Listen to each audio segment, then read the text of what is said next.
Today, our school had the pleasure of visiting GKN Aerospace in Cromwell, Connecticut, where they focus on precision to manufacture aeronautical parts for top-of-the-line aircrafts. We were given a tour of the building and several workshops where we saw many cool machines. We were allowed to play with some of the material and interviewed the supervisor of commercial operations who explained what's important in manufacturing.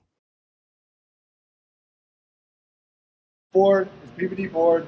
It's supposed to be 10 feet, 10 seconds. You're supposed to know what's going on in the shop in 10 seconds. You can see what's happening, what programs are behind, and what programs are on schedule, and what's happening. So it starts out with safety. Safety's first, always. So if anything is malfunctioning, not working properly, someone could potentially get hurt. The safety issue, you're gonna take a lock, a key, and you're gonna lock out,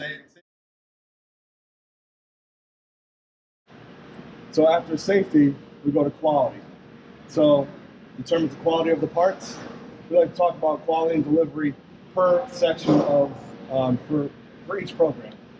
So every morning that I come in and start work again, yeah, I have to make sure that my machine is re-registered.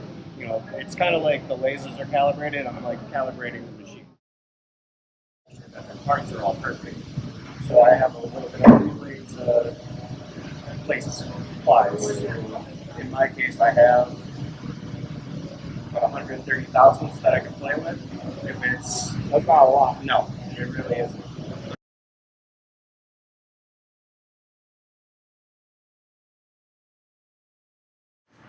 In this building, he was doing process inspections all the way to final. All of us depend on each other to do the right thing, and if you don't know what you're doing, very easily just stop what you're doing, come back to supervisor. If I don't understand that, could you explain to me again? It's so much better to stop than to send out a bad part. During the break, we saw one of the most advanced pieces of machinery we've ever seen. Joking aside, we had one of the most important interviews we could have as aspiring engineers. Would you say there's a lot of room for growth for new people? As long as you have the drive, motivation, and the work ethic, sky's the limit. Put your head down, do what you're supposed to do, learn new things, and that's what I did. And no college degree, I worked my way up.